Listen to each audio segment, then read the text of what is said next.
बिस्मिल्लाहिर्रहमानिर्रहीम। अस्सलाम वालेकुम। मैं फ़ातिमा करती हूँ आपको अपने नशाई किचन में वेलकम। प्लीज़ मेरे चैनल को लाइक करें, शेयर करें, सब्सक्राइब करें।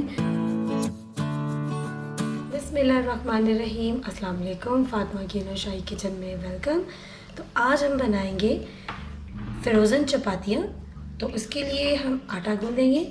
इसका आटा जो है वो थोड़ा अलग तरह से गूँधेंगे क्योंकि ये रोटी हमने फ्रीज़ करनी होती है। तो आटा जो है वो अच्छी तरह से गूँधा होगा तो हमारी रोटी जो है वो अगर हम 1 से 2 महीने तक भी इसको फ्रीज़ करके रखेंगे, जब भी बनाएंगे तो इंशाल्लाह ताला ये फ्रेश रहेगी।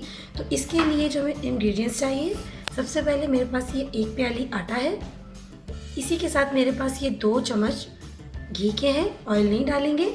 और ये है खुश्क दूध, ये भी 2 चम्मच है। इसमें मैंने चुटकी भर चीनी और चुटकी भर ही नमक डाला है। अब हम क्या करेंगे, सबसे पहले बाउल लेंगे और उसके अंदर हम ये घी ऐड कर देंगे।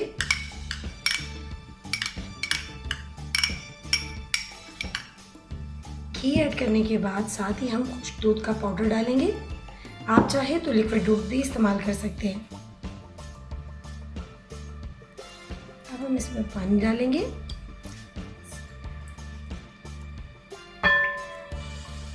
और पहले इन चीज़ों को अच्छी तरह से मिक्स करेंगे, एक लई सी बना लेंगे इसकी।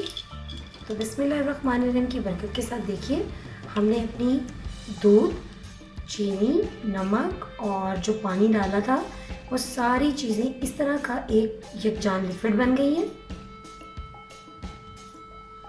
अब हम इसमें आटा डालेंगे, इसको मिक्स करेंगे और हंसते ज़रूरत इसमें थोड़ा थोड़ा पानी डालेंगे।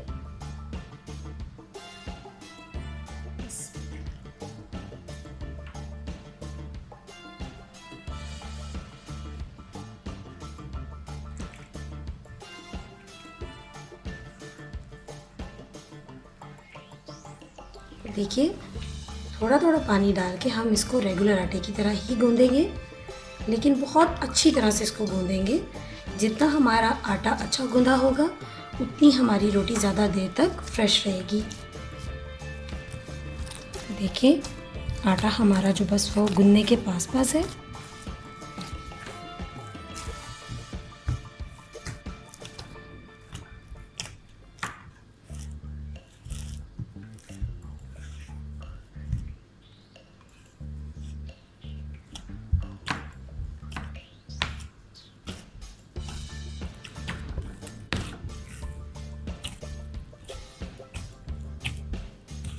तो देखिए आटा हमारा अच्छी तरह से सॉफ्ट हो गया। अब हमने एक टिप है जो रोटी हम फ्रीज़ करके रखते हैं उसके लिए, कि जब हमारा आटा इस गूँधने की स्टेज तक पहुंच जाएगा तो हम घी लेंगे थोड़ा सा।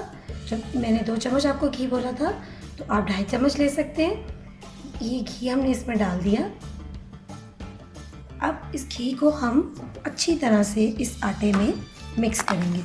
अब हम इस आटे को तब तक गूँधेंगे जब तक कि घी इसमें अच्छी तरह से मिक्स ना हो जाए। इससे जो रोटी है उसकी शेल्फ लाइफ बढ़ जाती है और वो बहुत ही ज़्यादा सॉफ्ट रहती है। तो देखिए जी बिस्मिल्लाहिर्रहमानिर्रहीम की बरकत के साथ हमारा आटा अच्छे से गूँध चुका। अब हम इसे 10 मिनट का रेस्ट देंगे रूम टेम्परेचर पे। अगर बहुत ज़्यादा गर्मी है तो फिर आप इसको कवर करके इसके ऊपर हल्का सा घी का लगा के ग्रीस करके इसको तो 10 मिनट फ्रिज में रख दें। फिर 10 मिनट के बाद हम आपसे मिलते हैं और बताते हैं कि हम किस तरह से अपनी चपाती को फ्रीजिंग प्रोसेस के लिए रेडी करेंगे।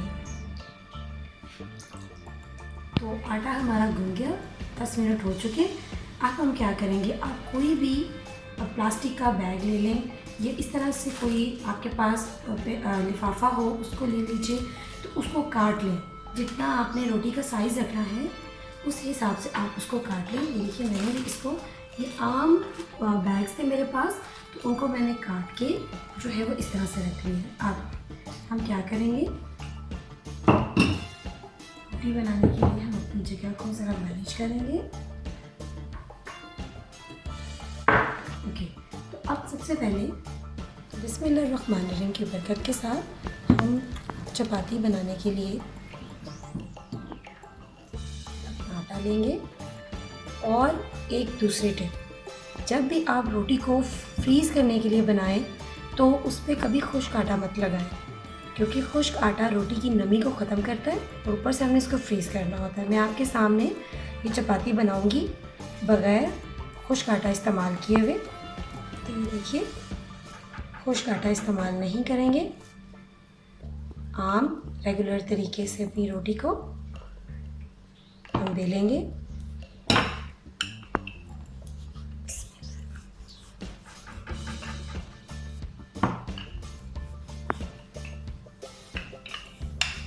अगर हमारा आटा अच्छा गूंदा होगा तो वो कभी भी हमारे बेलन को नहीं चिपकेगा।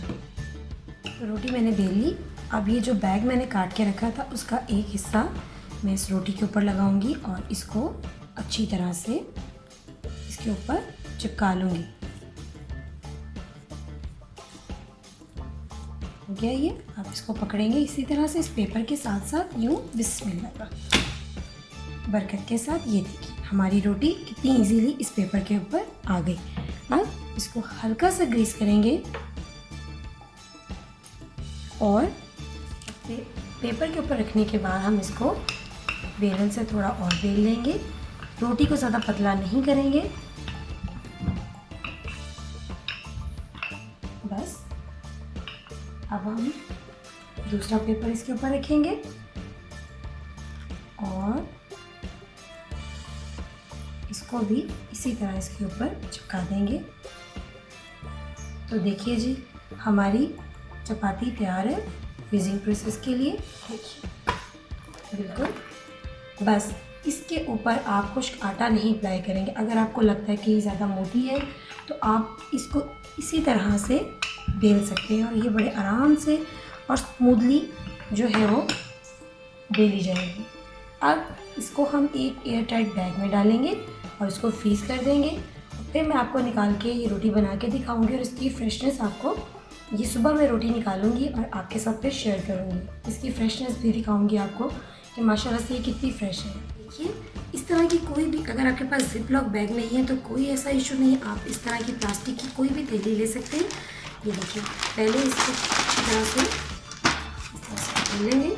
जो हमने अपनी रोटी बनाई है उसको उठाएंगे और बिस्मिल्लाहिर्रहमानिर्रहीम की बरकत के साथ इसको इसमें रखेंगे और बस अब हम इसको फ्रीज़ कर देंगे।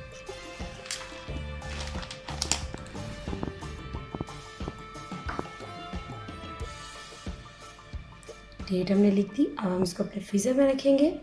तो रोटी हमारी जो फ्रीज़ हो चुकी, अब हम इसको, तो ये देखिए जी, रोटी हमने जो बना के फ्रीज़ की थी अपनी चपाती, वो मैंने तवे पर डाली है निकाल के। अब देखते हैं कि ये कितनी सॉफ्ट होती है। तो देखें, रोटी मेरी फ्रीज़ हो चुकी थी, माशाल्लाह से कितनी अच्छी पक रही है ये।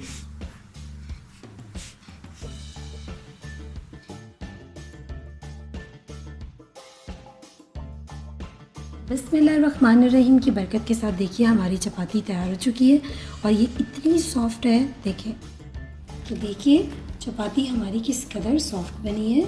ये देखिए, तो खाइए, एंजॉय कीजिए और दुआओं में याद रखिए। और प्लीज़ मेरे चैनल को लाइक करें, शेयर करें और फिर मिलेंगे आपके साथ एक अगली रेसिपी में। तब तक के लिए दुआओं में याद रखें। अल्लाह हाफिज़।